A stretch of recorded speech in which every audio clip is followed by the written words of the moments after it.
Alright, welcome back to Don't Think, Just Charge. I'm Dave, I'm Ed.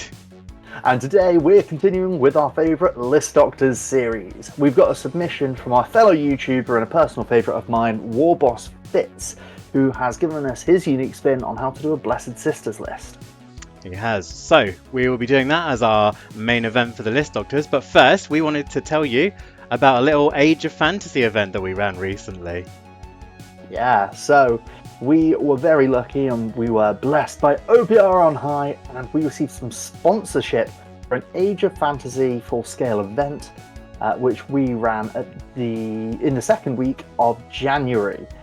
We pitched it up to be a 5-game day and talk you through what the plan was for the whole day. We hosted a 5-game event for Age of Fantasy in the second week of January, and we had a turnout of 22 players, which was really excellent to see.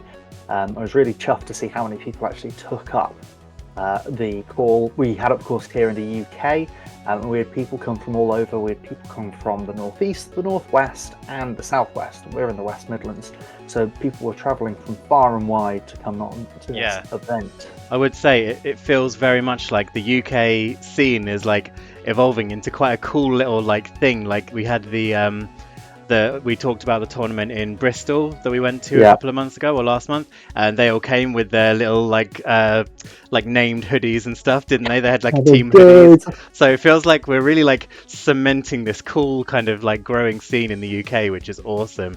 And now there's a load of like other tournaments popping up from this. So yeah, really cool to see that. Yeah, it's awesome actually. So we've been talking to a few of the people who came along. Obviously, Bristol's doing really well. There's another event coming up there in April, I want to say, or is it that one in March? There's one in Cheltenham, either the other month. Yeah. We've got UKGE in Birmingham at the end of May. We've got a good scene. We're talking to the guys in London. We've been put in touch with the guys in York. We are really quickly building up an excellent nationwide circuit, and I am so hyped. Yeah.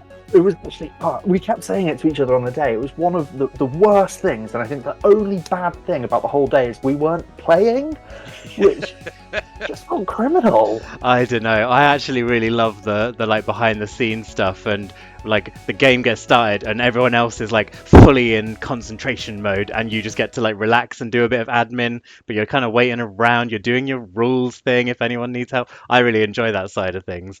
I actually like really love running a tournament for that reason. There were certain points where I felt like don't know, the same word is used across the pond, so sorry American listeners, but examine vigilators I almost felt like, because there was a point in every round where there was like not quite a hush, but there was a quiet hubbub around the room where everyone was like talking to each other, and we'd walk up and down the aisles. And you're just doing it to be helpful, but it feels like you're like watching over these things, like no one's cheating, are they? Yeah, definitely. Why does your dice have 10 sides? So yeah, it was an interesting experience, but it was really good fun. So we structured the day to be 5 games. We've done these events in the past where you do 4 full-size games, and that works really well, but I'm really greedy. When I was trying to write up this bit in particular, I thought, you know what, let's put in 5, and how do we make it work? So the way we made it work in the end was having 3 games of a smaller point size and 2 games of 1,500. Now, 1,500 points in Age of Fantasy, for those of you who are more au fait with Grimdark Future, it's the same Army Forge composition as Grimdark Future, 2,000 points, which is 4 heroes, no more than 3 of any one single unit, and a maximum of 10 activations. That's it at 1,500. Age of Fantasy being way leaner, no pistols and melee weapon hybrids, really much to speak of. It makes the game really work very well at 1,500 points. So we sized it in to do 3 at 1,000 points, which let us use a smaller board, and then 2 at 1,500 points. So let's kind of chat about that then. How did you feel it went in terms of the changing point sizes? Like, is that something you would recommend for other people if you're organizing a tournament? Would you say it's a good idea to have different point sizes, or would you overall not consider it worth it? How did you think that part of it went? No, I wouldn't do it again. I think it was a nice idea at the time to kind of try and tie into a bit of a narrative spin on things. And it is worth saying a load of our players love the narrative aspect of an event day. It's really important to them to Yeah, have that, which I get. I love it yeah, too. So we'll have a little look at what we used as a tiebreaker in a bit. But the idea was that you have to, in your army composition, bring a hero, yeah. which most people do anyway, but it is not compulsory in one-page Mm, rules. But we made it so you had to, and the idea was yeah, that that hero goes on an expedition of 5 games and makes a name for themselves across the day. Um, and it was a cute idea. People kind of enjoyed the theme yeah, of it a little bit, but I think by the end of 5 games, everyone's really tired, yeah, and all of these 5 games were different in some way. yeah. Um, and so it maybe It just was ended maybe a up lot. wearing them down. Yeah, I found that it was interesting chatting to some of the people because the main takeaway from me, from in terms of the changing point scale, was that a lot of people had taken it like we didn't have any restrictions on kind of what you took in terms of between the two point sizes, but a lot of people made their 1500 point list and then just chopped out some units. And it felt interesting that a lot of people did a certain way in the first 3 rounds and then a completely different way in the second rounds, Yeah, where the army suddenly felt like the kind of way they'd thought about it suddenly worked, where when they had to take out these units it wasn't working as well. So people were doing terribly in the first 3 rounds, and then suddenly the army just gelled together when it was up to the yeah, real amount of points. So yeah, that was quite an interesting one. I think for that reason, like again, we said this about the Bristol one, that there were a lot of like wild scenarios there that didn't necessarily balance it all that well. And for something like for a very narrative based event, I think that would be fine. Like for a narrative event, I could even see doing like 500, 1,000, 1,200, whatever you do there. But if I was ever going to do like a more competitive tournament, I'd definitely be keeping that as one kind of points limit for the whole yeah. time. And I think 4 games I is fine because yeah, I think 5 games may have been pushing it. Like you can manage, but it was definitely a strain. We were all a It bit was. knackered by the end. And as well, when we're using player bases of this size, you don't need really more than 4 rounds Yeah, to actually whistle down to having 2, 3 players in the top positions. yeah, Um, it was nice. I think it was a road to hell laid with the paved with the best paved with the best intentions sort of intentions. thing. Yeah, Um, Trying to give players as many games as possible throughout the day and a bit of a spin on it to keep their brains engaged. But this isn't in any way a damning situation on it. People still had a great time and yeah, loads of people were really energized. But people did kind of make comments saying, "Oh, I've completely forgotten what I'm doing with my army now because I'm using a completely different army." yeah, Because, like you said, some people just completely switch their armies around, yeah, um, which was absolutely fine. But it did mean that some people left going, "Oh, actually, I've got this rule. Oh yeah. no, I've got this unit. I don't know what I'm doing now. Suddenly, I've got extra casters involved." Yeah, exactly. And Yeah. In the ones I've done, you tend to like get a feel for your army. So by the time you get to the last game of the day, you're really like aware of yeah, what your army is doing. You know all your rules. And so yeah, I can imagine it being interesting going into that fourth game with suddenly a whole load of different just like the way the rules interact, the little bits and pieces that you gotta remember. I can imagine that being like, oh, I've already played 3 games and now I've got to remember a whole new little dynamic in what rules I have. So yeah. yeah, It's interesting. that and as well, and as you can see on the screen here, folks, we changed the board size because as well, 1,000 points. It's not very many activations. I think it's 6 in Age of Fantasy, and at most. Um, and so you have to play on different boards at the same time. People are bringing on average, I think, about 5 activations in the 1K games, which I think that felt about right. Um, and it was a case that when I was thinking about setting it up, I figured that would do better on a 4x4 board. Like we play 1,500 points of Grimdark Future on a 4x4 board. It just feels like it works a lot better. But Yeah, what that meant is then it was another development in the way people had to think when you hit yeah, a 6x4, yeah, for suddenly going, whoa, actually, I've got a lot more ground to yeah, cover. definitely. Um, which, yeah. So people, this is, by the way, for those of you listening thinking this is really damning feedback, this is our criticism of it. Yeah, This is just from chatting to people. No one's come back and gone, oh, you I had ruined a my terrible, day. terrible time. Yeah, I think like when you get into organizing, like which by the way I would always recommend. Like we've done quite a few of these Mm, now. We've always encouraged people to do, and it's like it's easier than you think it is, and it's like people just are quite forgiving and they have fun. But like when you do it, you do tend to like come up with all these wild ideas, and then you're really like going through them, like picking through every idea, trying to figure out what worked and what didn't. Because like we want to make the best possible thing, don't we? So like, yeah, this is definitely like our criticisms with us being as harsh on ourselves as we can, rather Yeah. than like it ruined everyone's day and now the UK scene of one page rules is dead or anything. No, I think actually, kind of on that point, one thing that is really, really encouraging is how many people have come up to me afterwards and Mm, been like, "Hey, I want to do that. yeah, I want to do what you've just done. What tips have you got?" yeah. So it's really good. But yeah, I think that it is one of those things that it is a beauty of one-page rules of how simple it can be, Hmm. and there's so much depth in the base game. Like it's oh dear, are we gonna get blacklisted for this? It's simplified, not simple, I think is I've heard that tagline somewhere. I can't remember where because it definitely doesn't apply to any of the games it might have been used on. But you just go ahead and black out all those minis in your background. yeah, But it really yeah. is. Don't look at that Don't or look, don't most look. of that or Luckily, my minis are all on my desk here, so no one can see them. Um, but it really is, and it wasn't something I don't know. It may have been something that OPR was striving to one up its competition in. I know that obviously one page rules. The beauty of it is the one page, hmm. but there's so much depth in the game, as you and I spout about all the bloody time. Yeah, So yeah, you don't need to go to this length, but we're nutters, and so we yeah. did. And so let's talk you through what the actual layout was. So the first three games, as we said, 1,000 points on a 4x4 board. I wanted the first one to be a little bit easier for the players to go into, and so I decided that it would be a case of having fixed objective positions. And then just thought, because we've got an odd number, let's alternate. Let's do three in fixed objective locations, and then two of the games a standard OPR, which people seem to really enjoy, actually. There was a lot of positive feedback about it and saying how nice it was to have the fixed objective locations. And then, because you and I have played so much progressive scoring recently, Mm, we thought it would be a great idea to have some of that sprinkled in as well. yep. We spoke about it a lot with Andy at Spy Master Gaming. Shout out Andy, who again he's another very well seasoned. No, that's the wrong phrase. He's a very seasoned event runners. I don't know if he's salt or He could peppery be. or a little Yeah, bit he of could be. paprika. Sorry, Andy.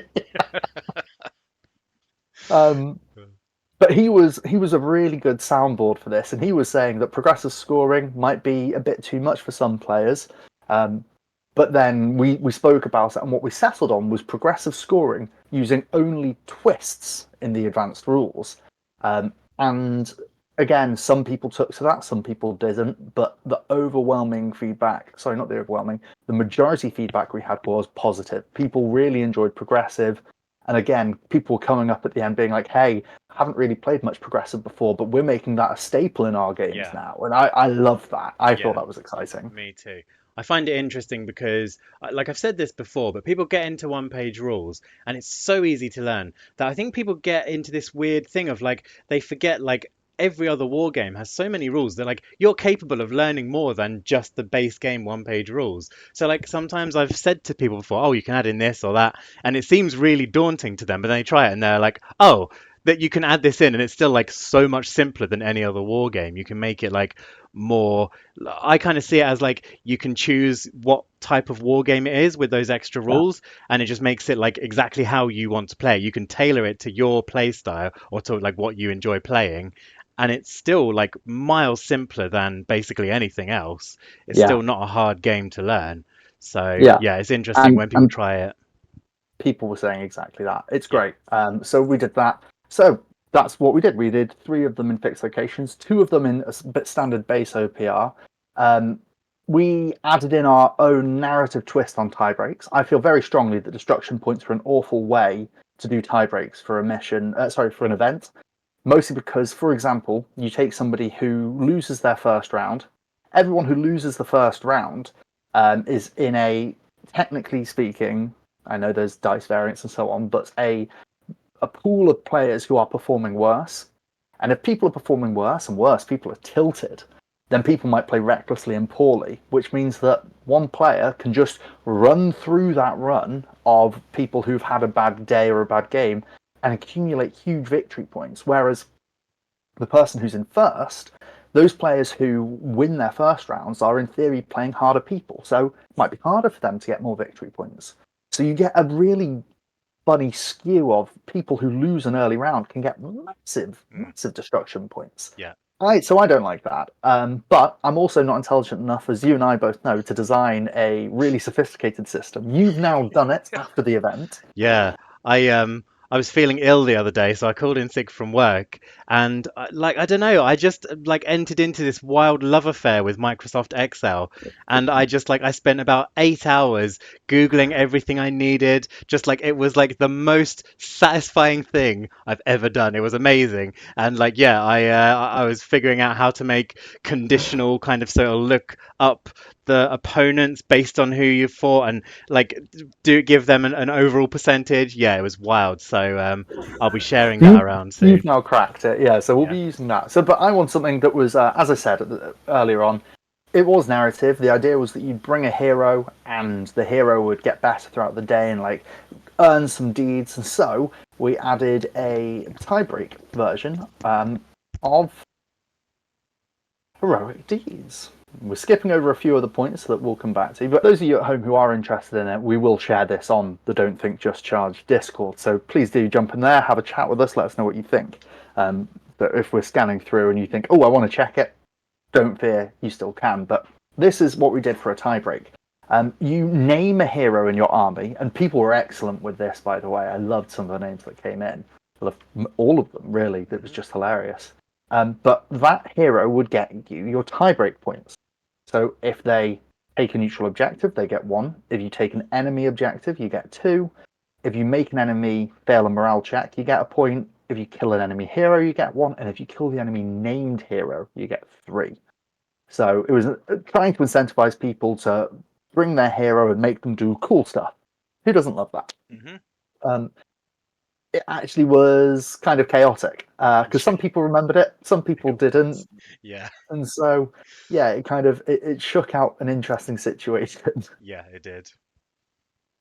So I'd recommend going for something like an opponent's win percentage if you want to run a more strict Yeah. version of this. Again, it comes down to that. Do you want it to be a very narrative and fluffy and crazy campaign tournament day, or do you want it to be like a more kind of serious, people are there to like compete and all that kind of thing? And yeah, again, I'm happy we've done it the way we've done it in most of our Yeah, tournaments, and this was no different. This was like, yeah, as you say, a lot of fun. People weren't sure about their rules a lot of the time and going, oh, wait a minute, did I do that? Oh, I don't know. Um, but yeah, definitely not something I'd suggest if you were going for a serious kind of competitive tournament. yeah. I think if you want to go for a straight edge competitive event, use the opponent's win percentage. Yeah. If you'd rather do something a bit more simple, you could use victory points. But if you're going to use victory points, don't do what we did with the random number of objectives inserted rounds because that just swings things wildly. There are a few different ways of doing tiebreakers. Look them up. Come and have a chat with us. But we use this because it was narrative and fun. hmm And some people racked up tons and tons of deed points, Yeah. which was just hilarious watching some people come in and be like, "Hey, I got 10," and me thinking, "Oh wow, that hero's been going," and some people be like, "Nope, 0-0 on the Yeah. on the deed Nothing. Yeah. points." That was what was Yeah. interesting. So we've already mentioned one thing, which is that we used progressive scoring from the advanced rules. Um, Progressive scoring in the advanced rules has got twists and gambits attached to it. We just used twists. Twists are the underdog mechanic, where the underdog gets a benefit on the board. We didn't want to use gambits because that is then a lot more Yeah. bookkeeping, and there was already some bookkeeping required, as we'll come on to. I think that was definitely a right thing to do on the day. Yeah. You may have seen it in a few of our battle reports before, but you because you draw a few different cards and you choose at the start of the round which ones you're gonna try and or whether you're gonna try and like use one for its ability. There's just yeah, Yeah, as you say, a lot of bookkeeping. It felt like it would really just add a lot of like extra clunky bits and pieces that weren't really needed. So yeah, yeah, definitely a it's twist. great. When we're recording, we don't have a time limit. We're Yeah, we're there just to have a good time, really, and enjoy what we're yeah, doing.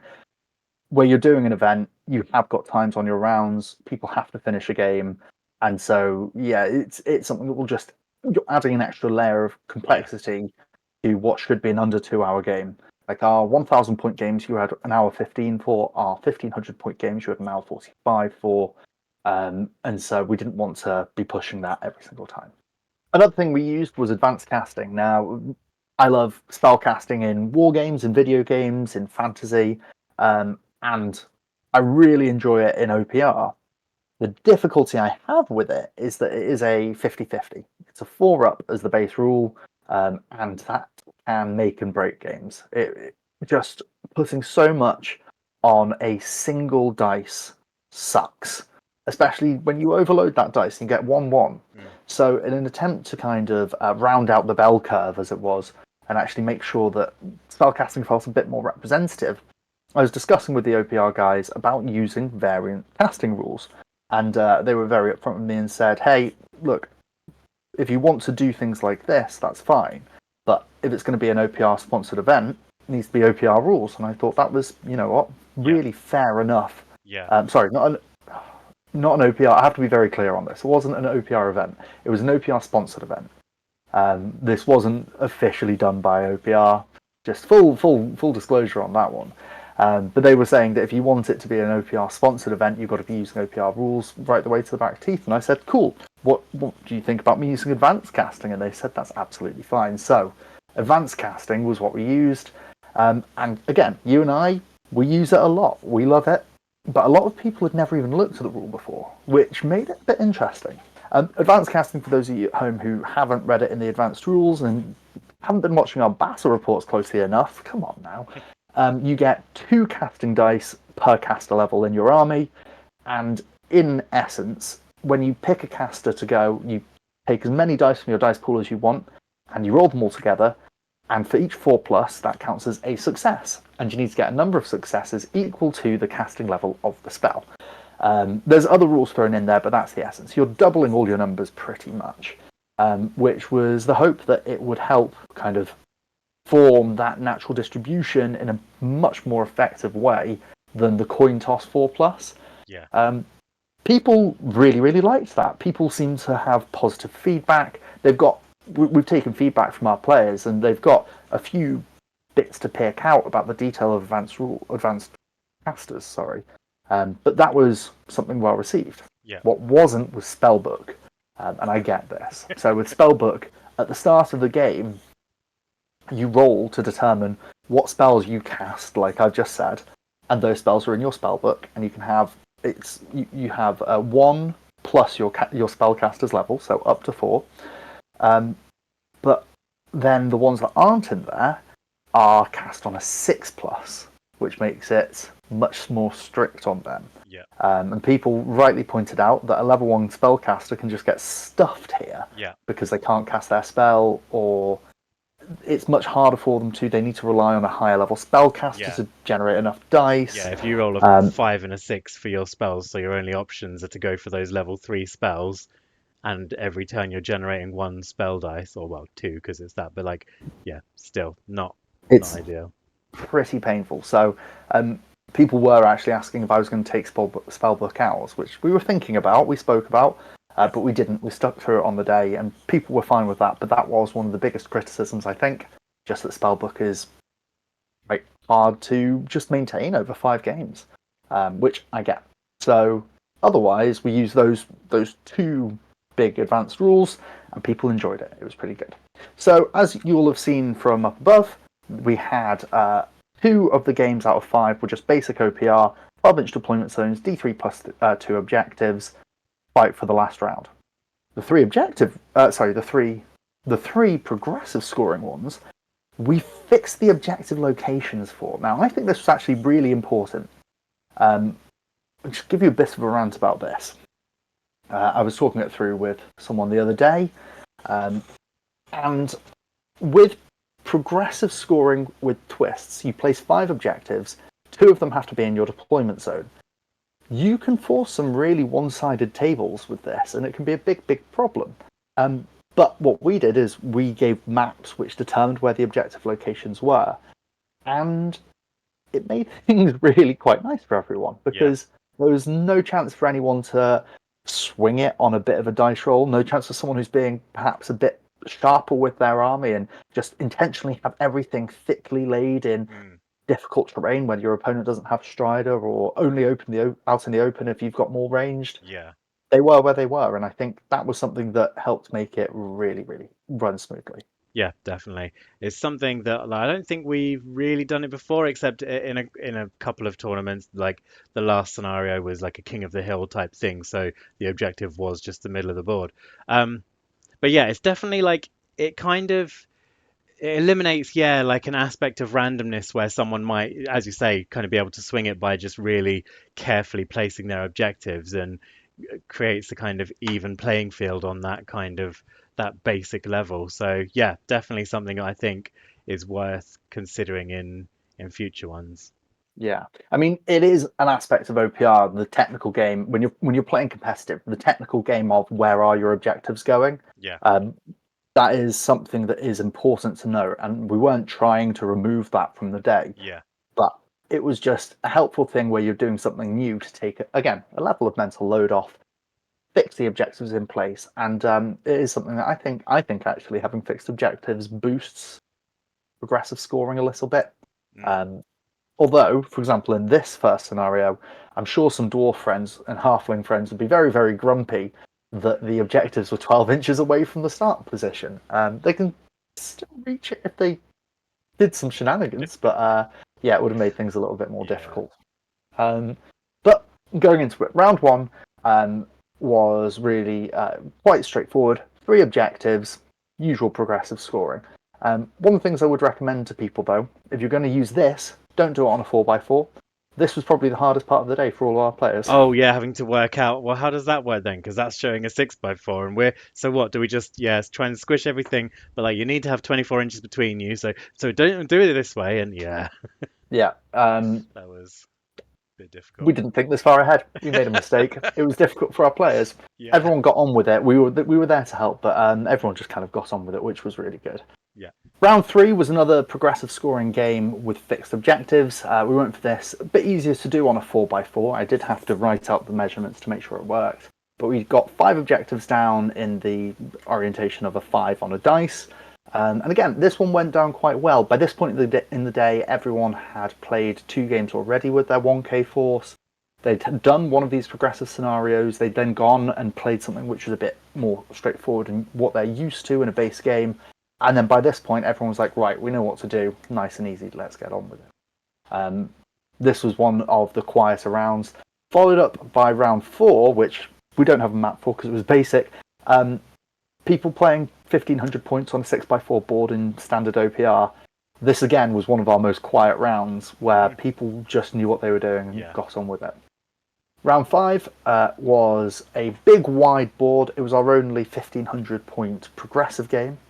And we laid the objectives out so that we could have them evenly spaced apart across the board. And you've got, I can't remember what the name of this deployment style is, but boxes in opposite corners. Do they call it outflank in our on-page rules? Aye. Well, I'm sure we can find out if we look through, but I don't have the rules up.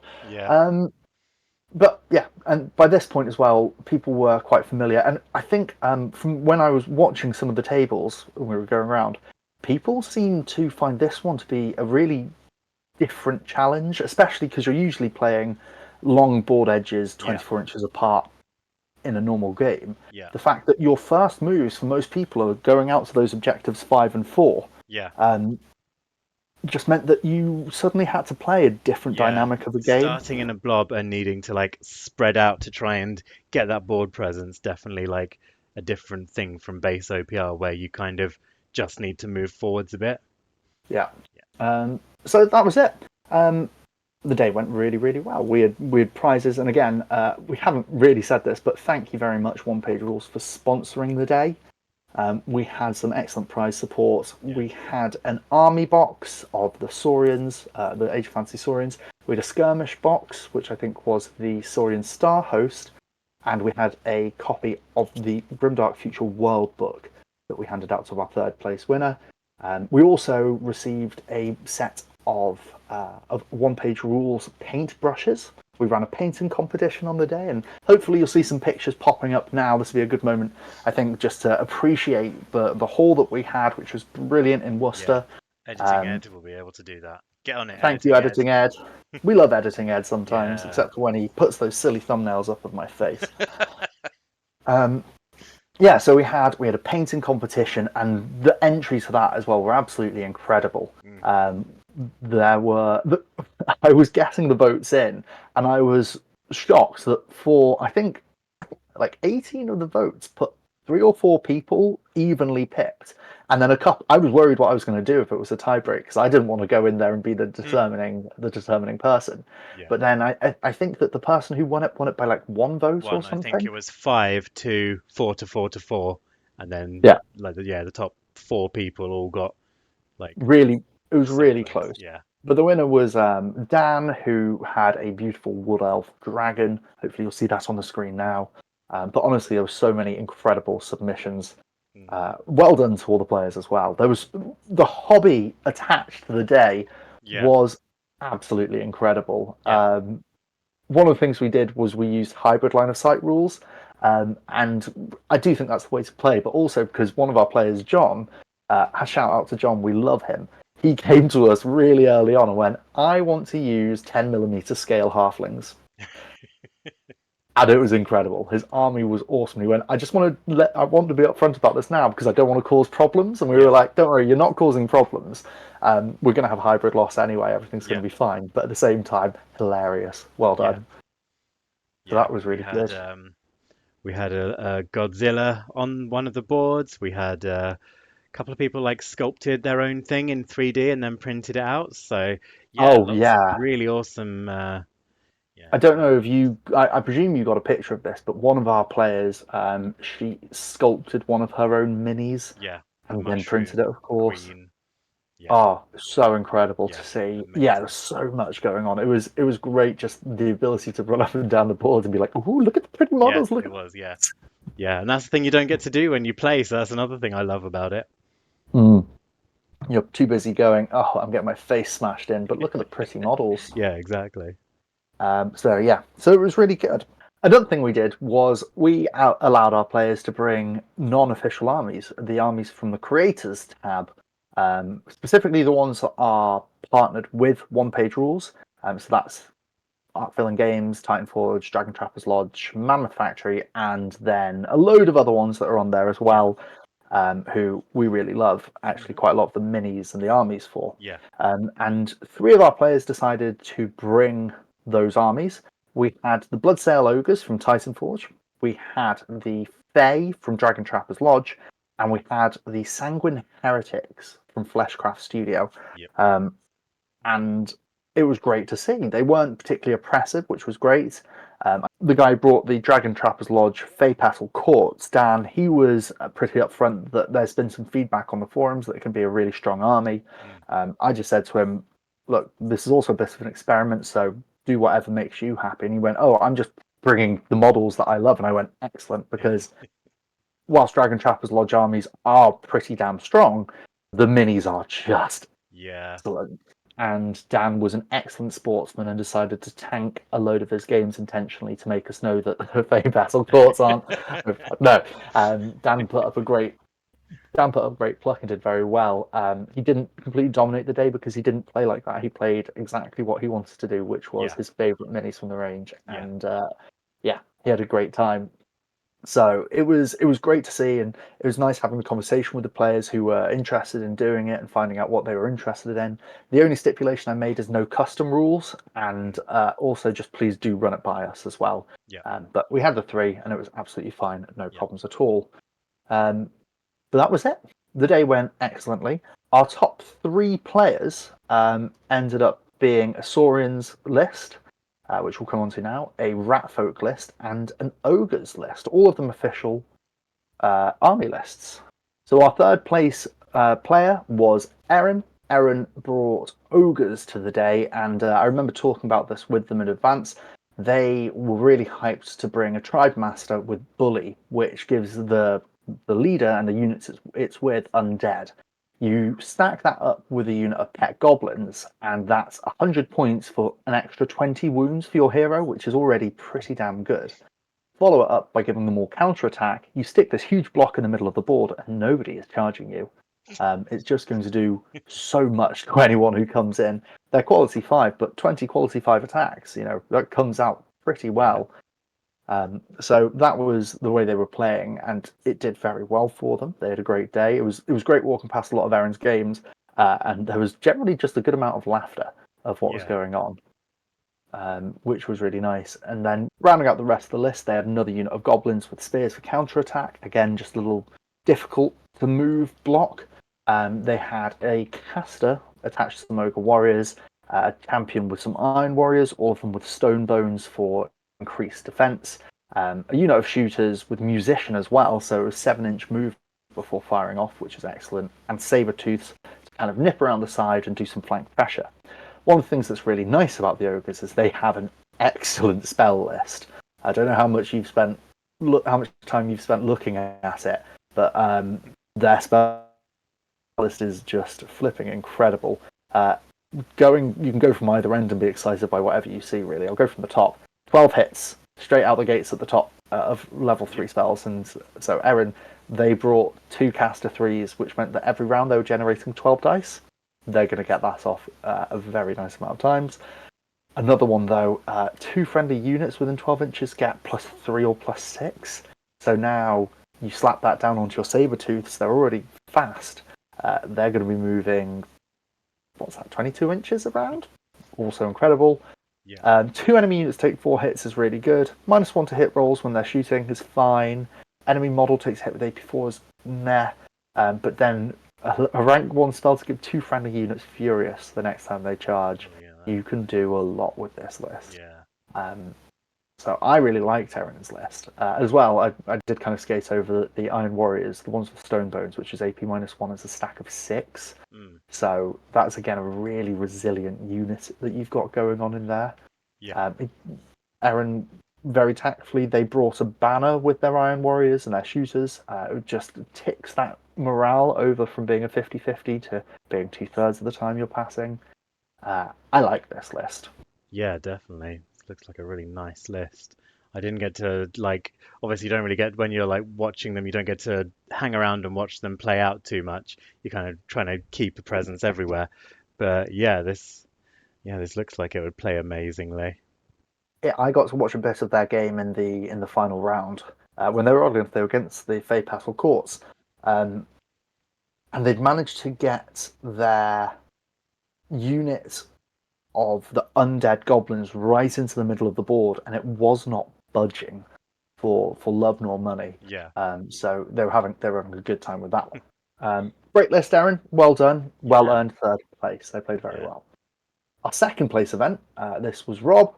Rob brought Ratfolk. Now, Rob was, if I recall, he was a bit he's down on Space Ratfolk. That was it. He was down on the Grimdark Future ones. He wasn't a fan of them.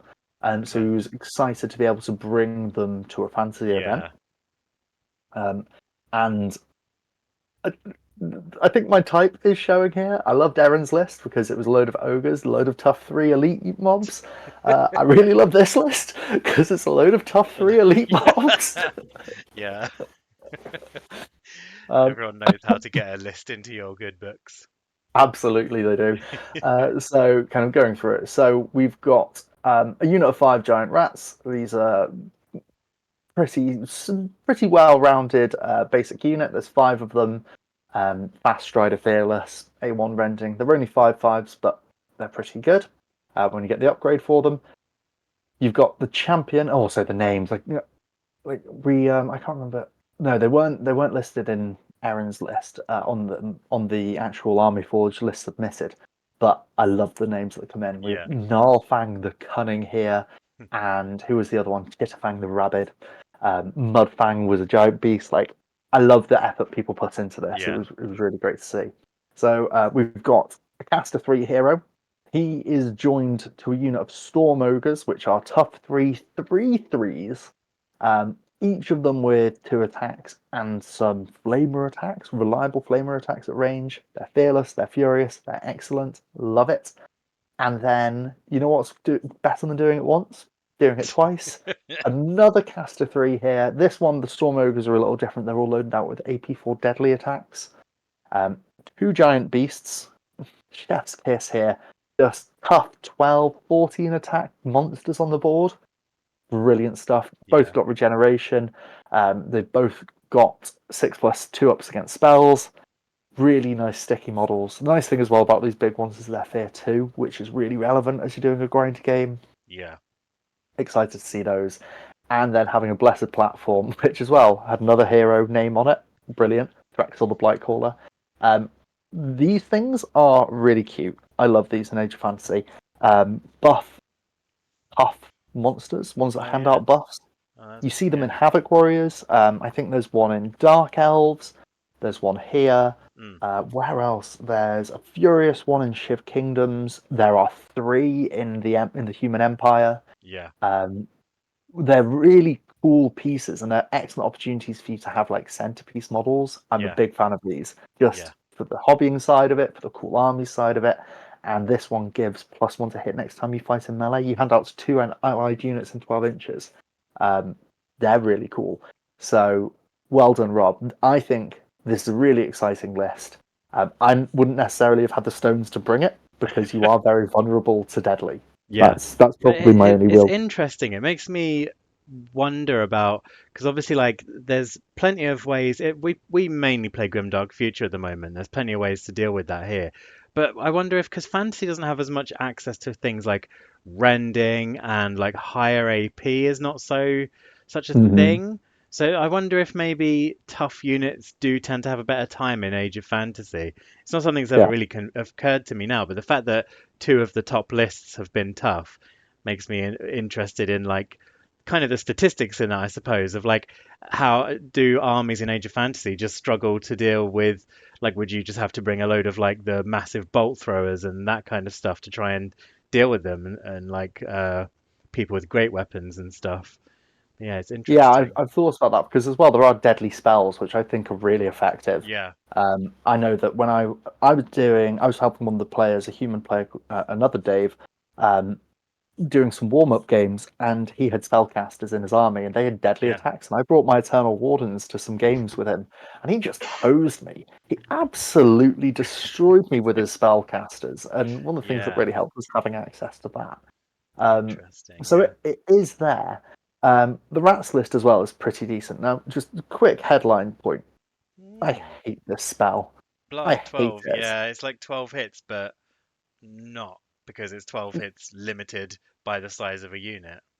Yeah, just please, please, OPR, get rid of this level 3 spell. Yeah, Just when your other options. So when you're doing army building with the Army Forge calculator, spoilers by the way for those of you who aren't Patreons. Patreons. Yeah, Patreon. Um, when you're building a spell list for your army, each rank 1, 2, and 3 has to have a damage spell.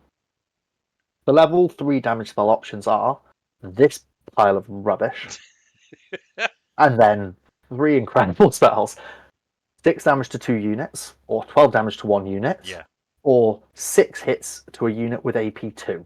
yeah, Just mind boggling the difference. yeah, The thing that actually applies, and by the time this has gone out, my War Demons one has gone out, and in that I think I speak a lot about radiuses and circles. yeah, And again, I keep on threatening to do this. At some point, I'll sit down with Tabletop Simulation and I'll show people what I'm talking about. The difference here is those 3 spells are at 12-inch range, and this one's at 18-inch range, yeah, which is relevant. It does it interacts with charge ranges a lot more, and so there is that arm's reach thing. But who is bringing 20-person units? Erin. yeah. Erin's one person who is, but those are nobblers. You don't care. I You don't want don't. to waste a level 3 spell on Yeah, that. taking out a unit of those. Yeah, I just don't really.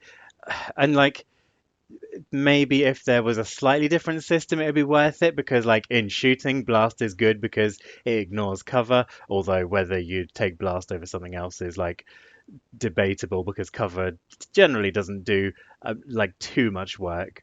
But like, Rob did, and I think he's right to do so. I think Blast 3 is really good. yeah, even elite units. Looking at these, right? This is 2 units of 3 models or more. Yeah. Blast 3 is still good. It's good Yeah. against swarm units. Yeah. It's good against obviously chaff and usual 5 and 10 blocks. Yeah. It's good against 3 tough 3s. Exactly. It's So it's it kind of is the thing impeccable. that like if you changed magic that you got cover saves from it, then suddenly, yeah, there's a bit more utility in that. You're like sacrificing potentially some of the hits to ignore Yeah. cover and stuff like that. But Please yeah, don't right make now, magic. By the way, please don't yeah, make magic yeah. include Not cover. That's not that I'm ridiculous. suggesting that should be a thing. Just like, yeah, it's just yeah, just all round not as good as any of the others.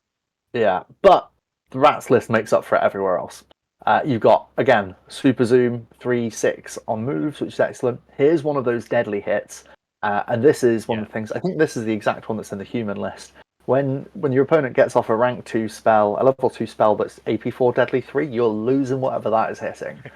Um, -1 to hit rolls when they shoot. Again, I don't really love it in fantasy. Maybe you'll make some wood elves feel sad. Yeah. 2 hits with AP2 at level 1. Yeah, again, it's fine. Can do some bits. But this one here, 2 friendly units in 12 inches get poisoned next time they fight in melee. Absolutely awesome Yeah. when you throw it on your giant rats that have got 14 attacks. Yeah. Really good Yeah, there. that is nice. Really good when you put it on your high AP attacks as well. Yeah. I don't know how much he actually did this during the course of the day, but if your opponent's got AP4 and poison, you have a 1 in 36 chance Yeah. of making that save. So, pretty damn effective. Yeah. And As as someone well, who plays Dark Elf Raiders who have like basically faction-wide poison, I know how nice that can be.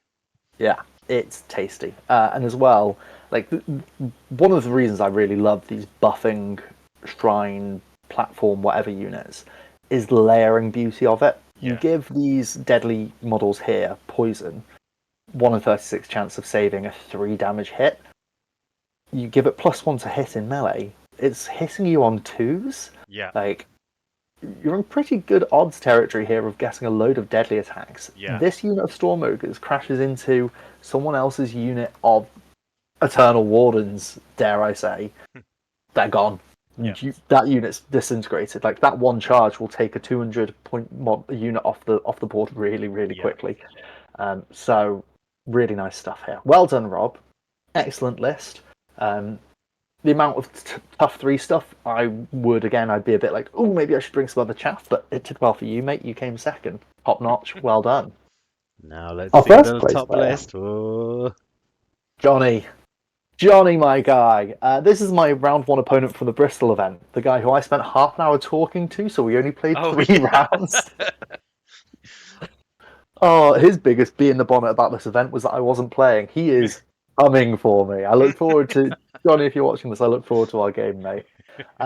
He brought the Saurians, and he did so well. He didn't drop a game all day. He was our only 5-0 player, and his 1,500-point list is excellent. Yeah. I won't quite say no notes because that would be really boring for everyone, but let's go through it. What I think all 1,500-point Saurian lists should have: a veteran on top of a Tyrannosaur. Saurians have got Predator, which is every 6 to attack, you roll an extra attack. It's not Furious, you don't get an extra hit, you get an extra attack, an extra chance. And sorry, I said it's army wide. It doesn't come onto the geckos or the snake swarms, but in No, particular with the it's just for geckos, the like bigger the stuff you'd expect to have it basically. yeah, it's for the predators. Yeah, exactly. Um, but you'll notice that Johnny took this the way I would build this list, which is no geckos. Yeah. Stuff those guys. But what Primal Roar does is that you hand it out so that it hits on a 5 and a 6. It explodes on a 5 or a 6. And again, it's another buffing unit that goes about, and he can do it on himself. Yeah. So it's just excellent. He gave it. It's got ferocious, so it's hit on 2s. It's got 14 attacks. Yeah. We love this unit. And interesting again, like because I remember we played once and you borrowed it was for one of our battle reports with I was vampires and shadow stalkers and you were I custodians was, and these and you took yeah, that and it's just I think again it comes back to that in Age of Fantasy you've just got a much more limited access to deadly, high AP, all the things that can really help. So those big beefy units do tend to just run wild around the battlefield and be kind of untouchable a lot of the time.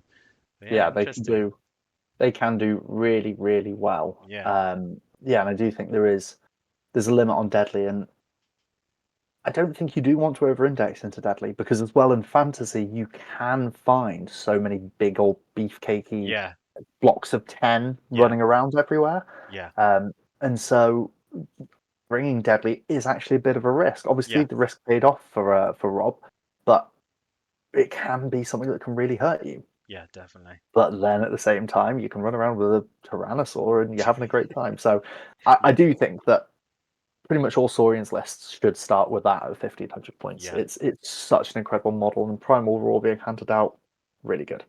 Um, Going down, he's got a block of 10 Rider Raptors, really, really important. He's topped it off with a leader who's got Ferocious, which gives them all +1 to hit in melee. hmm, Um, Quick note on these blocks of 10 cavalry. 10 impact hits is no joke. You yeah, top it off with Lance and +1 to hit. That is 10 attacks hitting on 2 pluses again with at least AP1. yeah, Some units have Heavy Lance, which is base AP1, so yeah, AP2 on the charge. Um, this unit, so clean, so efficient. And again, you've got Predator coming about for everywhere. Um, these units as well have also got Devour. I don't like this rule at all, but it's one of the better versions of it, which is whenever this model attacks, you roll a dice. If you get a 6, it's an instant wound. a wound, No yeah, which is save. really important. And especially like when you've got that on, as you say, 10 impact hits is nice. 10 devours is like statistically one or two wounds just straight Hmm. through before anything else. So like, yeah, it's not something you'd like really rely on for anything, but like it's a nice little bonus. When It I really play is, my yeah. Saurians, I love just that roll and oh, there's a wound. Someone's dead Yeah. already. So Yeah. yeah, And so if you're considering your cav, doubling up like this is really good. yeah. Um, Fast, obviously good. Fearless, obviously good. Oh yeah, there's army-wide Fearless and Saurians, just to top it Just off. 'cause why not? Just because why not? So yeah, another excellent unit. Um, we're into the fatties. Dave's excited. We have 2 units of Gators. They're A3, they're AP3, so they can effectively try and bring down some of these tough, high Yeah. tough, good defense units. They are quality 4 plus, which is a shame. Oh no, they've got Predator still. And then you know what you do to make them even better? You do exactly what's happened here. You give them a Gator veteran, you give them +1 to hit in melee. Yeah. Really well done. That meant that these guys were stomping around, doing incredible work. And in, of course, list building genius beauty, he's got an ambushing unit of swarms. Swarms in OPR are really good in base game because they just ambush in round 3. Round 4, they contest an objective. Yep. If you're playing base game OPR and you can get 2 objectives 9 inches apart, your 40mm units of swarms Yep. can contest 2 objectives. Yeah. And then usually they disintegrate when you look at them with anything. But if you want to waste an activation on a 65-point model, you go ahead, my friend. Yeah. You Exactly. use a quarter of a whole Yeah. 200-point model unit on one thing. Yeah. You do that. And then if you don't kill them, these ones have Fearless. Yeah. Of course, they have Fearless. They do. I haven't played with So, my Saurians in ages, and now I'm itching to play with them again. at some point, I think so. To be obviously, I can't be too critical of Johnny. He did so well. He obviously played a really tight day. He brought an excellent list. My only criticism of this list really is 2 units of Gator veterans. Mm, You're bringing a lot of high AP attack, mm, which I think Age of Fantasy is a quality 4 defense 4, quality 5 defense 5. It's a 4-4-5-5 game. Obviously, we've seen people bumping it to 3s and so on with special rules, but bringing AP3 means that you're expecting your opponents to have defense 3 for maximum yeah. value. So bringing too much of it, I think, can be a bit of a hindrance. Yeah. I would like to see this list run a spellcaster. I think that's my only real criticism. 1, 2, 3, 4, 5. Another thing is he's only got 5 activations. This is the interesting thing. I always like prioritize activations, and I'm seeing a lot of these lists that are like doubling up to get just like these massive units, and I'm wondering maybe there is something in that when you're like when you've got magic spells that are kind of like buffing a unit. Obviously, you want that unit to be making the most of that buff. So maybe there's like maybe there's something in that we kind of need I'm to. really very cynical. I'm very cynical of it. Um, I could be completely wrong. Yeah, Here's an important point, right? But I just think that if you face somebody with a decent hitting ambush unit and they get the jump on one of your guys and they're gone, you're down 20% of your activations. yeah, Remember as well, there's a chance that your base game could be 5 objectives. If you only have 5 activations and you lose one of them, you cannot contest every objective. yeah, And we played progressive. If and clearly it worked here for Johnny. I yeah. imagine his The strategy was evidence get on the speaks for points. itself. It does. I imagine it was get on the points and then say to your enemy and what, Yeah, right? Say to your opponent, you deal with it. yeah, If they deal with it, you can fall apart really, really quickly. yeah. So this is me leveling criticism at our top player, though. So who am I to speak? Yeah, Right? yeah. To be fair, like, yeah, what can Yeah, we it'll be really? interesting. Yeah, and this is why I'm interested because obviously, yeah, we've played quite a bit and we have our own like views on what makes a good list and stuff. But like at the end of the day, if you don't try everything, and I haven't really tried something with just very few massive units, like how you can't really like know. And obviously, the fact that it's won a tournament and we did have a lot of good players like Erin who had the ogres list, they've like won quite a few of our tournaments and done really well in the past. So obviously, like, yeah, it's an interesting thing that this list that we may have, if this had been on List Doctors, we may have kind of read it to filth a little bit, has won. Yeah, there's obviously Yeah, something in it that we haven't necessarily considered so far. yeah, absolutely. But that's just it. It's that my only real criticism is that each of these Gator units are 340 Yeah, points. Saurian veteran, obviously 415, but he's handing out buffs, so he's giving relevance out. yeah, The Raptor Riders, obviously excellent, but that, again, 340 points. yeah. That unit of Raptor Riders, in a world where it gets ambushed and Yeah, dies. the Raptor Riders are the ones that would be my main concern because they don't have any tough value. They're only a 4 up, so as you say, if they get caught in the wrong kind of area, they take a charge. Those guys just evaporate straight away.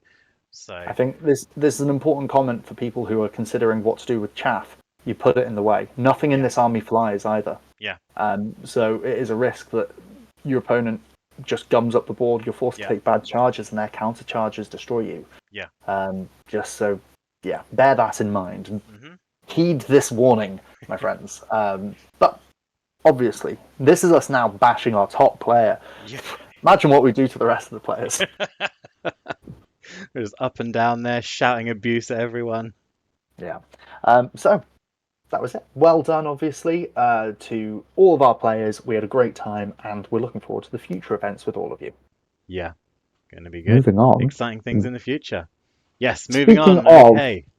speaking of excellent players, and somehow us being the ones with any authority to beef on their lists, massive, massive, massive shout out to Warboss Fitz. Yeah. Um, he came to us when we started doing our list doctors, and actually, we're 2 months behind here. He was our second submission. Second submission. Um, Yeah. so, Fitz, sorry it's taken us so long, mate. We love your work, and let's get into what we have to say for you. Yeah. Now, here we are with the list. Just to let you guys know, we've got this as it stands, as Fitz sent it over to us, but the points are a little bit different. We think this is possibly due to like some points balancing. Fitz sent us the list in late November, so maybe there's been something there. There is also one minor mistake in that the Novice Sisters have an upgrade that you only need to take once. If you basically, when you double up a unit, if you hit a upgrade, it will double up that upgrade. You don't always need to do that. If it's one model can be upgraded, as this one is, then do the doubling up, then do any upgrades you need to do, and then you won't end up paying extra points for them. Yeah, just something to kind of make sure you avoid the Put it pitfall of like, why does for, the list look so weird? And yeah, all that kind of just so everyone yeah. knows, So basically. just make Cool. sure you don't fall into that little trap. For those of you who watch the War Demons video, I speak about it there with the banner, which is helpful. So Fitz's background was saying to Here's a list to go over. The design behind it is to have the Fanatics and the Novice Sisters pushing forward, charging into whatever's closest. There are 3 Fanatic Sister squads and a Novice Sister squad. And he says that having 20 attacks, AP2 when charging because of War Hymns and Frenzy, and Rending, it overwhelms opponents, and the Fanatics are going to be leaned on to do most of the work. The characters have all got Fear 3 to make sure they win fights, and then they've got the potential to win fights when they're fatigued. The Novice Sisters are 20 attacks AP1 for a bit of a cleanup, and low armor value across the board to take away the value of AP4 weapons, and then regeneration as far as you can see to keep them all in the fight. Then you've got 2 squads of ambushing Pistol Sisters to drop behind or on flanks to draw enemy troops' attention away from the wave of crazed Fanatics. And then 2 squads of Flamer Celestials to hold backfield objectives, preferably in difficult terrain. Really cool. Yeah, I absolutely love it. I remember when this came in November, and again, thank you to everyone who sent in everything. We are literally overwhelmed, in case you haven't realised by our backlog. We've had like quite a lot of lists, and it's going to take us a while to get to all of them. It's great. And when this one came in, I looked at it and I said to Ed, because I think we got it the day we were doing recording, and I went, I don't know where to start. Yeah. This is going to be a hard one to doctor. Yeah. And I also, when it comes to theme as well, I think this one really like hits a chord with me because I absolutely love the Fanatic Sisters. The models of them are awesome. I love the idea of like these like penitent people that are like just there to die on the battlefield to get their one last bit of redemption. And yeah, like everything about them is cool to me, and especially the flagellants with their big whips and they're like, yeah, all that kind of thing. Yeah. It's awesome. So yeah, for me, this was quite a hard one. I basically just made changes for the sake of making changes on my one because I actually would love to try and play this list and see how it plays. But yeah, overall, I don't really have too many notes. I think it's like a lot of like cheap units, so you've got loads of activations. I would someone with dedicated firepower or who can get the like someone with fast who's getting charges off on you before you get the charges off, you might end up losing your Fanatic Sisters before they can do too much, and then the kind of main bulk of the army's gone. So that's the only thing that I'd be concerned about with defense 5 up. Something with loads of blast, yeah. Something with good shooting, something with fast, things like that. Yeah. I completely agree. So also to kind of just run through the list, for those of you listening and not watching, it is a unit, a High Sister unit, which is one of the heroes. It's got a combat shield and banner, so it gives it Fear 3 and Shield Wall. It's got the War Hymns upgrade for AP +1, and it's attached to a unit of 10 Fanatic Sisters, so doubled up. They're 5/5s, they have Fearless, they have Frenzy, and they have Regeneration, 2 attacks, AP dash with Rending. So it's a block of 22 attacks with a load of AP on the charge. There's 3 of those. There is then another Celestial High Sister, again with War Hymns, attached to a unit of 20 Novice Sisters with medical training for regen, and they're the ones with 40 attacks with AP, 1 because of the War Hymns. And then 2 units of Pistoler Sisters, as we said in the description, and 2 Celestial Warrior Sisters. So that's just kind of talking through the list. I completely agree with you about some of the things you were saying about fast and about shooting being potentially an issue, but everything having regen, we have a lot of chat about how effective regen is, right? Easy way of seeing the value in regen is give it to friggin' nearly everything. What's this? There's 16 models in the army that don't have it. That's pretty intense. So I think it's quite a good. 16 models and then the heroes, but the heroes are embedded in units, so it's interesting to see what happens there. It's an interesting take. So, talk me through what you did to doctor this list. So, some of the thoughts that I had just while I was like trying to make changes for the sake of making changes, I had a couple of thoughts. So the first one is the High Sisters giving extra AP to those Fanatics who have a lot of attacks with Rending anyway.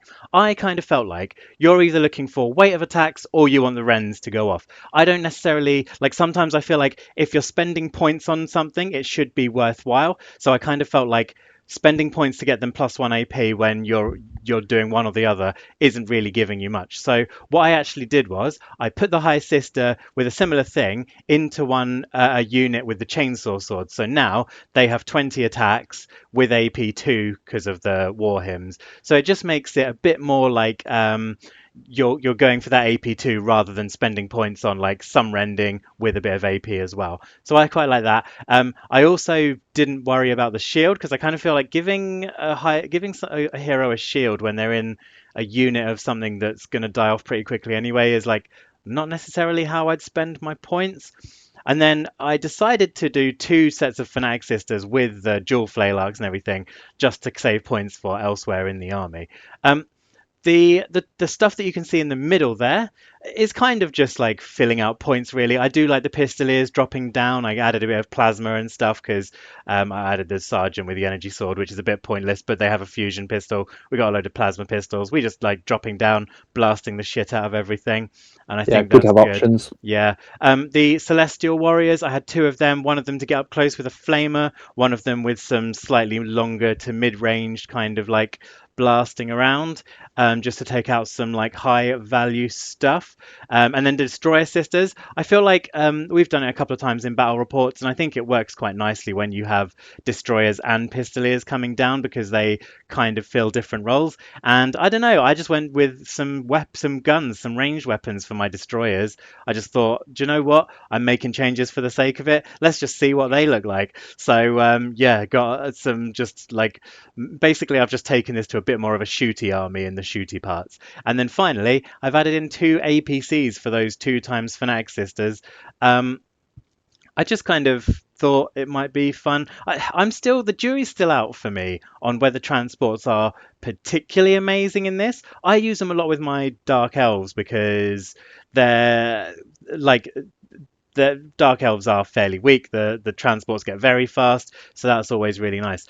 You Yeah, don't see a lot of people using them, and I think it's because stuff in one page rules is a bit more expensive. So you kind of want every chunk of points you spend to be like a full unit doing a full thing, and people feel like a dedicated transport is more of just a 200-point upgrade to the unit is transporting. But I kind of feel like with the flagellants that do potentially run the risk of getting shot off the board before they get anywhere, putting them in a big tin can with tough 6 defense 2 up is like decent enough that they should probably hopefully survive a bit better until they can get into combat. It also means obviously with transports you've got a much better threat range because this thing has fast. This can actually dash all the way up to the 16 inches, and then they can still get out. If it can get within 6 inches of something, they get out and can still get a charge off. So it gives them a massive threat range on their charge. Um, so yeah, just some of the stuff that I was thinking. Also, those APCs have impact 3, so you don't necessarily need to worry about that storm rifle to start with. You can just smash the APC into a unit, maybe get some impact hits off, and then later on charge with the flagellants. Like, yeah, just I don't know. I was just making changes for the sake of making changes, and I kind of felt like let's try out some of these like mad transport, just a tin can full of mad warrior nuns with yeah, flails. So yeah. yeah, I did look at the transports when I was doing this myself, and I was thinking that could be a nice way of doing it. Transports in general, I'm pretty down on. yeah, Um, they're tough 6. That's not yeah, hard in Grimdark Future to punch through and yeah, suddenly blow up. yeah, Um, your units have to be getting out really, really quickly to be yeah, good. Where it is good is where you put a unit on the inside with advanced tactics. yeah, So you can yeet your transport up the board as far as you physically can, and then activate the unit you want to charge with advanced tactics, and whoops, you've got an extra 12-inch charge, and yeah. then suddenly in round 1 you're moving You're 30 you inches. got all that. Yeah, exactly. So That's one of the points where it can be really good. But yeah, I'm generally pretty down on it. But I like what you've done there. I am actually a big fan of the all ranged attack destroyer sisters coming down, yeah, ambushing in with here it's 6 attacks AP1 and a deadly one. and a deadly. Um, Yeah. you get to bounce off with that, and you can be doing some nasty Yeah. bits. And it also leads to a little bit more flexibility because I know sometimes when you go with an all melee kind of unit, they have to get in close. So like sometimes like because the good thing about ambush, right, is that towards the end of the game when the units are thinning out, you can get onto an objective that the opponent thought was safe and secure from like turns and turns back. So like the thing of like having a unit that then needs to get into melee means you need to put them down to get effectiveness. You need to put them down next to your opponent's units. Whereas like these guys, if they're not really needed up close, you can just throw them onto an objective, get them ready for a turn 4 capture while they just sit and plink away at some enemies. So Yeah, that was kind of my thinking about that. I like it. And you've got, Warrior Sisters for chaff. It's good to be able to have downtime, I think, in your activations. Some games you don't want to be just going gung-ho, straightforward. No, exactly. Sometimes you want your opponent to take an activation first. That's one of the things as well about 5 activations. If I have a throwaway activation, I'm forcing you to do something important. Exactly, yeah. Which can be really huge. And so, yeah, it's good. I like what you're doing here. Dialing back. One of the things with taking shield off the High Sister is you do lose Fear 3. That's one of the benefits of the shield loadout, that you also get the banner. But the Fear 3 thing... Like, the way I feel about something like that, it's a glass cannon, right? Where, like, you're getting in and you're either going to absolutely destroy a unit before they get to attack back, or they're getting to attack back and they're probably doing a crap ton more damage to you as well. So either you've kind of crippled them enough to not deal enough damage back to you, or you haven't done enough and now they're going to potentially wipe you out. I kind of feel like you're all or nothing at that point, and a bit of fear isn't changing the outcome. If you're playing a big tough unit that maybe wants to play a bit more cautiously, that's when I think fear is quite good. But for something like this that probably just really is relying on destroying a unit outright, to not have those attacks come back, I don't see too many situations where I'd be that glad of fear, I suppose. Yeah, that's kind of my I'm with you on that anyway. one. Fear is something that sometimes it's great, sometimes it's not. Yeah, that's really not a very helpful thing to say, but I just feel it's not consistently good enough. Yeah, it's never something I'd like base an entire build around. It's like if I have the extra points and it's there, I'll take it. But like, I don't think, especially for these guys, as I say, they want to get in, do the work, and hopefully not get killed in return. And I don't necessarily think fear helps them too much. So yeah, there's too much thinking, not enough charging. I think that's your main gripe with it, right? Yeah, exactly. Don't add extra rules that you don't need. Just get in, get stuck in. Kill him dead. Who cares about the crackback when my enemy's dead, right? Yeah, exactly. Yeah, corpses don't hit back. Corpses don't hit back. I like that one. Right. So, go on then. I tried to do something which was, again, keeping the theme. That was the thing that I really struggled with when we did the Grey Knights one. Sorry, the Night Battle Brothers one. Night Brothers, yeah. I felt I really did distill the theme down so much on the beautiful purging flame. This one, though, it wrote itself. I felt excellent about this one. So, and again, leading in from the fantasy chat, I'm going to go straight to the back of this. I am a huge fan of these buffing altar shrine things. Transport as well, so only transport. I don't care about transport in this one. Yeah, there's some key things you can do with this, right? The list did better things after I wrote it, and I'm able to now go, yeah, nice one, me. Yeah. The thing that I saw, so when Fitz was saying that you're just launching these units up the board, I went, great, 3 units of Fanatic Sisters, we can do that. I can get behind that, no thinking, just charging. The Novice Sisters, I thought was a bit then not good enough, really. I wanted to play around with that. I wanted them to come out. Pistolier Sisters I'll come on to in a minute, but the main thing I was thinking, as I've been saying to you for weeks, is that, hey, this really shooty army, Blessed Sisters, this really shooty army has one of the coolest melee upgrade packages in the game, all in this one procession altar. Now, I spoke about transport, tough 6, can melt. Same for this, right? But the procession altar is not only doing that. It's got 8 attacks, so if you get it into melee, it does bits. Yeah. It is fast, so it's a fast 8 attack dude with defense 2+ quality 4-ups, whatever. So you're hitting 4 times on average, but they're still. In fact, no, you're not. It's reliable. Yeah, it's reliable. So you're hitting on 2 pluses anyway. You don't care about your quality. Yeah, it's really good, but it's got. I liked those units in fantasy that gave out 1 buff to 2 friends within 12 inches. This one does it once. Yeah. by giving out 2 morale buffs. Yeah. It does it again by giving out 2 to hit buffs. Yeah. Time buffs. Yeah. One of my favorite units in OPR, just Yeah. because I love layering buffs. I love the synergy you can build in your own army when you're doing things like that. Yeah. This does everything. This is everything on a stick. If I put a unit, if I get one day to play a Blessed Sisters army with a Procession Altar, I'm going to be so happy until someone ambushes it and kills it. Because It's still only it top does my 6. That favorite is things. the only like downside that like yeah, you're Yeah. potentially getting it like shot off the board if you're not careful. Yeah, exactly. But yeah, So definitely. that was it. But I wanted to bring this anyway. Gives you the morale, because if you do take a charge, who cares about people charging you? You're charging them. But Yeah. sometimes you need to care about it. You can make your guys stick around a little bit longer. That extra plus is really nice when it's on the High Sister unit, which we'll come on to in a minute. It takes the quality to a 3+. They're fearless, so 3+ into a 4+ is pretty good odds. +1 to hit. This is just where Davey's getting happy. Talk to you about numbers for a minute, folks. All right, 6-sided dice. If you want to get a 6+, it's a 1 in 6 chance of doing things. If you want to, for the Fnatic Sisters, get a 5+, it's double the chance of it happening, right? So if you go from a 6+, which is a 1 in 6 chance, to a 5+, you've just increased your chance to hit right the way up to a 1 in 3 chance to hit. Sorry, 2/3 chance to miss is what I was going on.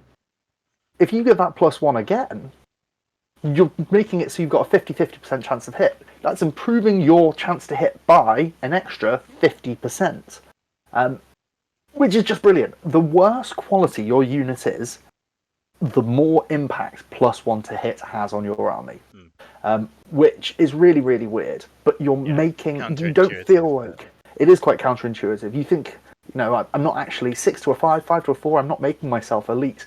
Your numbers are going up really quite nicely. They're going up much more impactfully. The worst quality end of the range. So that's already going really, really well. And then Frenzy. And I suppose while we're on that conversation, actually, the other part of that is like the statistics are there, but also in 1-page rules, everything's a point cost. So like if something's on the lower end, it's probably because it's quality 5 up. So like something that's a quality 3 or something is already accounted for with a much larger point. So you're getting kind of, to add in the points value, you're getting a much better bargain if you buff a 5 up unit than if you buff a 3 up unit, if you look at the points cost of those. So what effectively the Procession Altar does is that once per turn it makes 2 of your units +1/+1 better, because it's morale to hit and defense, which is the entire wrap up of quality and defense, which is really cute. I just love that. It just gives someone that bump. Imagine in some ridiculous land where you're mixing Grimdark Future and fantasy armies, those Gators we were talking about that were 4/3s, what if instead of making them a 3 to hit, it's also a quality 3, it's also a defense 2, really great. And then as well, because it's a morale check, not just your quality for a turn, there's a chance you're not taking a morale check that round, so it goes into the next one. The same for your attacks, right? The odds of this army getting into melee round 1 is pretty low. But that means that if you're activating your Procession Altar early in your second round, you're getting on even more units into the second round. You've suddenly got 4 units that are all coming in with +1s to everything. Exactly. And now I'm thinking I'd love to see that in an army with my transports as well. So you've got 3 tanks on the board. Then they don't know what to do with their anti-tank. So the only problem with this one is that you can't target a unit inside the tank. Well, a unit in a transport can target the tank, but a unit can't target another unit inside a tank, inside a transport. That's one of the only downsides to that one, right? So yeah, it's an interesting dichotomy there of what you can and can't do with transport. Transport's a tricky kind of rule, which I'm leaving floating on the screen now for anyone who wants to go and read it or check it in the base rules. Procession Altar is really exciting. We've gone off a little bit, but Frenzy, being furious, 1 in 6 extra hit attacks are getting a hit. 1 in 6 attacks get you an extra hit. What that means is you have an extra 1 in 6 chance to hit, which, really dirty maths, gives you +1 to hit when charging. It also gives you AP +1 on Frenzy, which is great. But the combination of having +1 to hit in melee from Holy Statue and Frenzy means that effectively your Fnatic sisters are hitting on 3+. That's kind of the rough and dirty maths of it. But that's really cool. That's really exciting. Yay, buffs! That was bloody nerdy of me. There we go. So, the rest of it, though, I have tried to keep the themes. We've got two heroes that have got Fear 3. One of them, for me, had to be a novice leader. Sorry, Fitz. I just didn't have the points. But, yeah, we got another one in. One of the things that is cute is that I can give Caster 3 to that unit.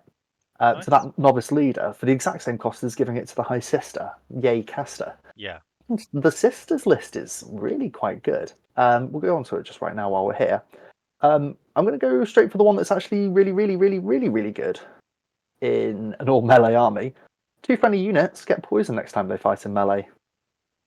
It's quite good. Yeah. The ability to give your charging Fnatic sisters who have got AP2 or AP 1 and 5 plus 4 for rending. All kinds of crazy stuff. Shenanigans. AP shenanigans plus poison. We kind of touched on it earlier. Yeah. That's pretty nice. Suddenly reducing our opponent's chance to save way further than it was before. Yeah. I don't know what the maths is if you don't get it to a 6 on it being not a 6 to save on whatever the you're AP looking is. at a 1/6, but then they're also going to save some of it, so you have to too much maths and nonsense. Statistics. I've get Excel spoken to about write out the statistics formula. and maths. I've spoken about statistics and maths too much for a channel whose name is Don't Think Just Charge. Just ridiculous. We don't care about that. I just love the cool models with the whoopee whoopee. Exactly. And you make it poison, so they cry in pain. Yeah. I feel like the Dark Elves and the Dark Eldar are just a little bit envious about what's going on with this. Continuing down the list of incredible spells, being the Blessed Sisters, target enemy unit takes 4 hits within 12, a level 1 spell. Lovely. You got a spare point? Throw a 4 up at it. Throw a 50-50, because if that goes off, you're going to probably dink someone for at least 1 wound. Late game, you might be forcing morale checks. Excellent. Here's one that's beautiful for you. In 3.4, there was a really big points cost update to high AP weapons. That means that AP3 and AP4 went up quite a bit in points. Yeah. Here's DIY AP. -1 to defense rolls next time they take hits. Yeah. DIY AP is really quite strong on a level 2 spell when you're doing it to 2 enemy units within 18 inches. You already want to be in your enemy's face with this army, right? Throwing that out's really good. And hey, what did we just talk about with poison? Yeah. AP. Ruin everyone's day.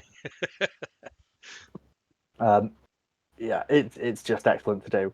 The next 2 spells you can kind of glaze over. Target enemy model takes 2 hits with AP4. Really nice if you do want to snipe out someone's regeneration upgrade if it is on a single model. Or your opponent's got a Blast 3 weapon on a single one of their Battle Brothers. Snipe him out. That's cute. Yeah. That's kind of cute. It is within 12 inches, so you'd rather be charging them anyway. But hey, you can affect multiple units at once. Cast is great. We don't care about this spell. This spell might as well not exist in this army. We are just charging them. We ain't shooting them. Yeah. Well, we are. We kind of are, and I'll come back to that because again, there is actually good things you can do. I feel like with that one, you could write a list to have a lot of like close range, like melter and plasma style weapons. But yeah, in this list, that doesn't really come into it too much. I will go on to one of the criticisms of my own list building in this, which is relevant because of that, but we're focusing on charging. And then this one, 2 enemy units take 12, within 12 take 6 hits each. Great spell. We love it. You're charging in, you're doing a ton of damage, you're making yourselves do more damage, you're making them have a worse time because their defense is getting bad. Yeah. Caster in this army is doing so many exciting things, and it's just that little bit more flexibility that you want. Because say, for example, you are charging a low, when I say low, a poor defense unit that's got defense 5 or 6 already. You throw poison on your units that's charging them to make them have a really bad day. Yeah. If you're charging someone that's particularly tanky, say you're against a custodian's list, they're all defense 2 up or something, you give them -1 to stack into it to make it so you're more likely to get things through. Yeah. It's Caster. Caster, that's my pitch. Surprise, surprise. Yeah, you notice I didn't bother with a caster in mine. No. You are like the church of caster. I'm like, I can take it or leave it. Yeah, I know. Call me Professor Dave, shockingly enough, he also likes magic. What do you know? Pistolier Sisters. I found that in our games, the unit of 5 Pistolier Sisters can often come down and just do diddly squat. So I made it a unit of 10. Yeah, Because that's going to do a lot more. When it's coming down like that, it's going to be good. Also, the upgrades that you have available to your sisters is to swap out 2 of them per 5 to have AP2 rather than AP1 on their shots for 5 points each. Yeah. So I've given them that here. It means that you can fire at 2 units at once when you ambush in. Yeah. Really, really strong. That's a really good effect, folks. Don't sleep on that. But also, you get AP2. AP2 is a really good AP in Grimdark Future. Yeah. And then, because I like them, units of 3 sets of sisters, one of them being the Celestial Warrior Sisters. Now, this is my main criticism of myself here. I put this one in because I like Storm Rifles hitting on 3s. It's good. The support sisters come pre-packaged with Highly Devout and Flamers.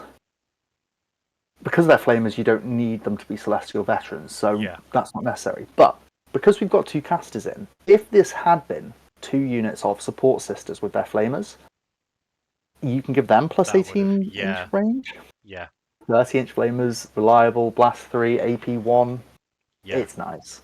So that's something that can be improved. But obviously, so the Devout and I'm guessing Highly Devout is within 12 inches as well. Yeah, it is. You don't get that. So you wouldn't.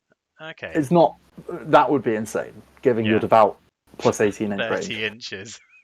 I mean, it would be synergistic to have a unique spell list for an army with that unique rule. Yeah. It would be incredibly, ridiculously strong. Given that OPR is already a game that you want to be playing quite close up most of the time anyway, Devout can be very, very strong. There's a reason most of the Sisters list is 4s and 5s, because if it was 3s and Defense 3s, if the Sisters list all had Defense 3 and Devout, you charge them, they fight back in melee, and then they move away from you and shoot you without fatigue. With Devouts, when you've just charged them, they'd be too strong. So, it doesn't quite do that. But, there's my submission for you. Dear Mr. Fitz, we present for you 2 lists. Let us know what you think. And it's as well, interesting. I feel, I like yours. And like that procession altar. I know we've chatted about it a few times before, but when I was putting that list together, I didn't really think about it. But I could definitely, like, a lot of my stuff was there just for like extra points and scoring and stuff. I could definitely be persuaded in my one to like make room for that as a thing. But very interesting. Yeah, it's good fun. I mean, we didn't really as well touch on to things like the bikes. Because you can get biker fanatics, which are cute. Yeah, but they I come was with looking guns. at those too. Yeah, that's the only problem. They cost a lot more because they have 24-inch guns, and like, I don't know. Again, it's that hybrid tax, isn't it? It is the problem of which I don't want to be outside of 24. I don't want to be in that sweet 24-inch range. I need to be going up close. So why do I have a 24-inch gun? I like lists that have options and decisions for you to make. Yeah. But in Blessed Sisters, it's not even coming close to being a decision to take biker fanatics. Yeah. They are A2 24-inch AP1 with Devout. Yeah. That would be great if they weren't. If it was on the biker sisters, which are like 20 points more or something. Like just that is a unit you want to be charging because it's a unit that has both Furious and Devout. Yeah. Which is nice when you want to charge in. Yeah. 1 round. Yeah. Take a charge and then shoot. Yeah. Right. That unit isn't taking a charge. It's defense 5. Yeah. It's quality 5. It's losing the combat. It's shaking or routing, and it's going away. Yeah. Exactly. No, not happening. And not the one. It's flagellance. It wants to be on the charge. It's just a whole lot of rules that don't really that all build towards a different unit. So like just a lot of a mishmash of units that doesn't really work. I had the same thing. I looked at those and I was like, oh, I think they would be awesome, and in this army as well as the theme of like a highly aggressive fanatic sister list, it would have been awesome. But just not the right build really. Not the right build. But yeah, cool.